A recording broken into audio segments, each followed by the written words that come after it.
con tantas plantas que hay ahí, con tanta riqueza medicinal que viene no solo desde el Amazonas, sino de todo el continente sudamericano y de todo el país, ¿no? De las tierras brasileras. Y entonces fue una oportunidad maravillosa y una forma muy linda, pues, de volver a entrar en contacto, de profundizar y de hacer parte, que haga parte de mi día a día, ¿no? Este trocito de Brasil.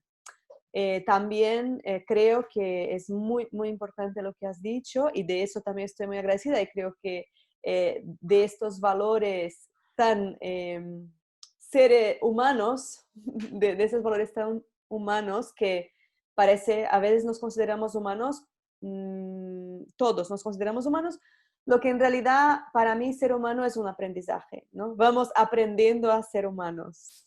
Y estos valores del cuidado, ¿no? Del cuidado de dónde coges las cosas, de cómo las coges y por qué las coges, es un punto crucial, ¿no? Entonces, nuestra salud es importante y también es importante y muy importante la salud de la naturaleza, la salud de los otros seres vivientes y sintientes. Y sí, claro, para cuidar nuestra salud tenemos que arruinar lo demás, pues no hace mucho sentido y seguramente es pan para hoy y hambre para mañana. Hablando de modo egoísta, se puede mirar de este lado, y hablando de modo empático y humano, ¿no? Hablamos pues también que el cuido con lo de afuera es el cuido con lo de adentro. Por eso es tan importante mirar dónde compramos las cosas y qué cosas compramos. ¿Sí? Un ejemplo muy claro de esto es la uña de gato. Hablaremos de la uña de gato hoy. La uña de gato es una planta muy famosa que se usa muchísimo, que es excelente en diversos sentidos, los cuales tocaremos, y ha llegado a muy cerca a la extinción, la uña de gato, muy cerca a la extinción. Y fuera de eso también ha habido mucha fraude, es decir, que se ha vendido cosas que no son uña de gato diciendo que era uña de gato, porque al ser corteza, además, todo lo que es corteza, puede haber ahí, ¿no? Mucho Sí, mamotreo. totalmente. Y es un poco lo complejo para el gran público, ¿no? De entender que una uña de gato son tantas cualidades como hay de marcas Mm, casi, incluso una planta, la fitoterapia es vivo al origen, entonces cada lote puede ser diferente. exacto. Eso es la belleza y también lo que entiendo que puede ser complicado.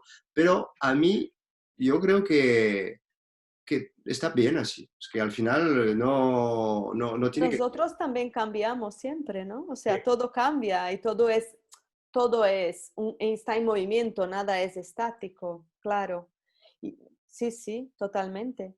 Y entonces esto, ¿no? Es muy importante, la uña de gato, por ejemplo, ¿no? Se ha trabajado mucho, como dice Eric, a que empiecen a cultivarla dentro de la selva, o sea, en sistemas de agrofloresta que se llaman, por cooperativas para así poder pues tener una entrada económica, Ya. una fuente laboral económica para esas poblaciones ribereñas, indígenas, y a la vez tener una buena calidad de uña de gato y no llevar esta planta a la extinción. ¿Sí? Entonces, claro, comprar uña de gato salvaje hoy en día no es una buena historia, porque no sabes, ¿no? Entonces todo esto se ha de tener en cuenta. El hecho de que Serpens desde el primer momento pues me presentó estos valores de que trabajaban con las comunidades, con la población ribereña, pues me dio una gran alegría, porque realmente además, y Eric que ha estado ahí, y yo no he estado, Eric que ha estado ahí lo sabe mejor que yo, estas personas realmente tienen una gran dificultad de sobrevivir en el mundo de hoy en día. Tienen una gran presión de la industria maderera, de la minería, pues de todo que ya sabéis, del ganado, ¿no? La ganadería. Y entonces las plantas medicinales bien levadas por comunidades, por la gente de ahí, de una forma correcta a través de agroflorestas y cultivos permaculturales, ecológicos. Es un medio de vida sostenible que hace que la vida de esas personas siga siendo posible en su tierra con su cultura, con su forma de vivir, su forma tribal, comunitaria de vivir, y a la vez trae una gran fuente económica, ¿no?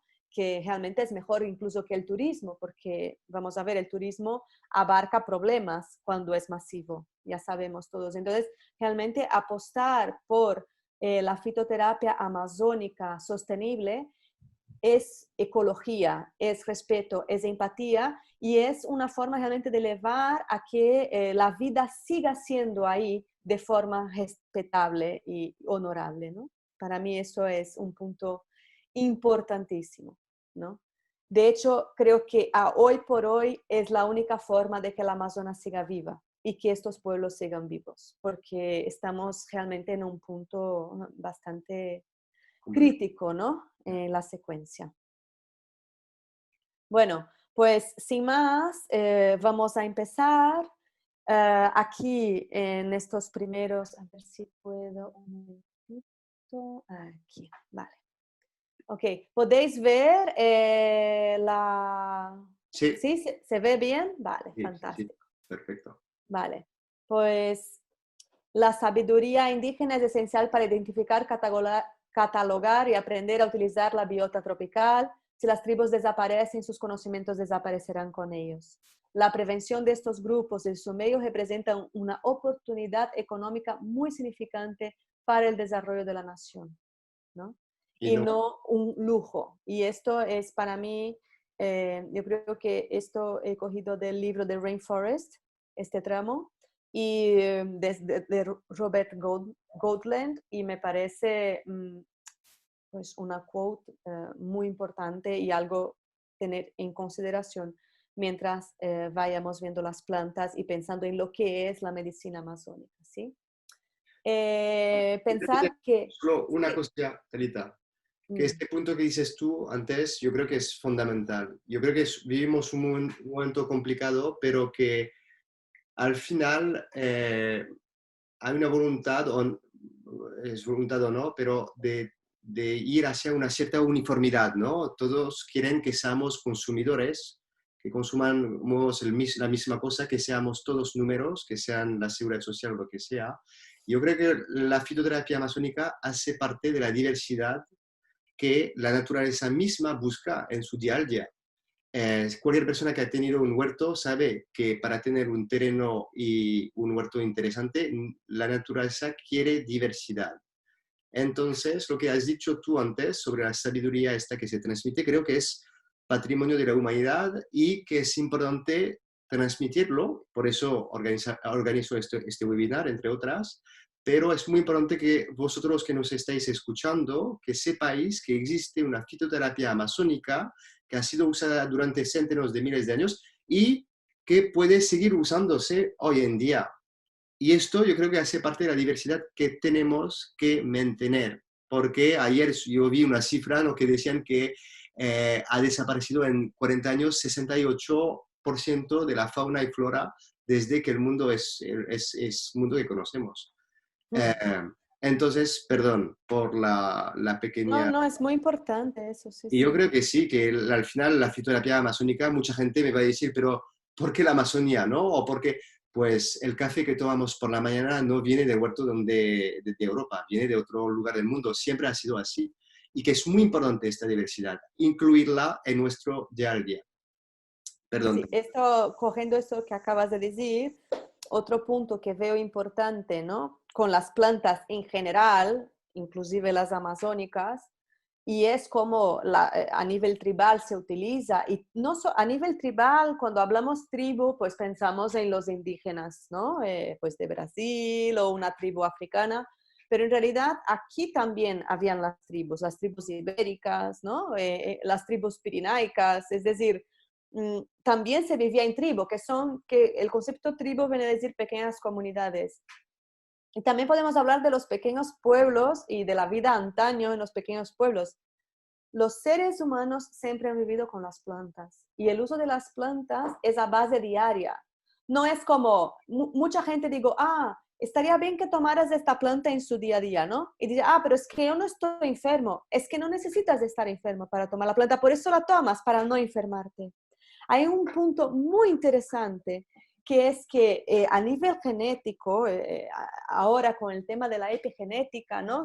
Están veniendo muchas cosas a luz que antes eran como un poco más espiritual, solo sin menosprezar lo espiritual, porque yo me considero una persona muy espiritual, pero como intangible, espiritual o creencia, ¿no? Decir, no, es que si toma esta planta, la energía de la planta viene a ti y te cambia y puede incluso cambiar tu ADN, por ejemplo, ¿no? Y se hablaba más a nivel energético, espiritual. Bueno, pues resulta que es así. Pues resulta que hay tramos de RNA de las plantas que se encuentran dentro de nuestro organismo y son capaces de mutar nuestro ADN. Así como los metales pesados también mutan nuestro ADN y la radiación y la contaminación mutan directamente en nuestro ADN, haciendo primero que se empieza a expresar partes del ADN que no deberían expresarse, que es lo que nos trae la enfermedad, y a nivel de contaminación, ¿no? Y haciendo luego que haya realmente una mutación, es decir, que esta célula, su ADN, su forma de producir proteína, cambie completamente, ¿sí? Y las plantas, el RNA de las plantas, los fitoquímicos, realmente tienen esta capacidad increíble, ¿no? Y yo creo que una de las razones de que cada vez más la enfermedad crónica sea algo general, o sea, eso sí es una epidemia, una pandemia, o sea, las enfermedades cronificadas, ¿no? Que llevan a muy mala calidad de vida a las personas, es que se ha ido perdiendo la costumbre de utilizar plantas en el día a día. Desde que se ha disminuido mucho la cantidad de especias utilizadas en la cocina, ¿sí? Hasta tisanas, brebajes, polvo de planta, ¿sí? Entonces, los pueblos indígenas del Amazonas hacían esto. Ellos tomaban plantas en su base diaria, no era de vez en cuando, no era solo cuando estaban enfermos. Usaban plantas específicas para momentos específicos de la vida, ¿sí? Y usaban plantas cuando estaban enfermos o cuando tenían una picadura de serpiente o cuando tenían parásitos. Por ejemplo, el tema de los parásitos, ¿no? Imagínense, si aquí hay parásitos, imagínense allá, que es un sitio tropical, pues muchísimos parásitos. Entonces, el hecho de hacer limpiezas del trato gastrointestinal era una constante. Se hacían rituales constantemente con qué? Con plantas para desparasitarse. El hecho de desparasitarse o disminuir pues, los microorganismos patógenos en nuestro organismo ayudan enormemente a conservar el equilibrio microbiótico gastrointestinal que hoy por hoy sabemos que juntamente con la mucosa digestiva y respiratoria representan un 80% de nuestro sistema inmunológico. Es mucho, ¿sí? Por lo tanto, el buen mantenimiento de este ecosistema digestivo de mucosa es realmente súper importante, ¿sí? Los animales también hacen esto, los monos, los chimpancés, o sea, todos los animales se purgan y se limpian por esta razón.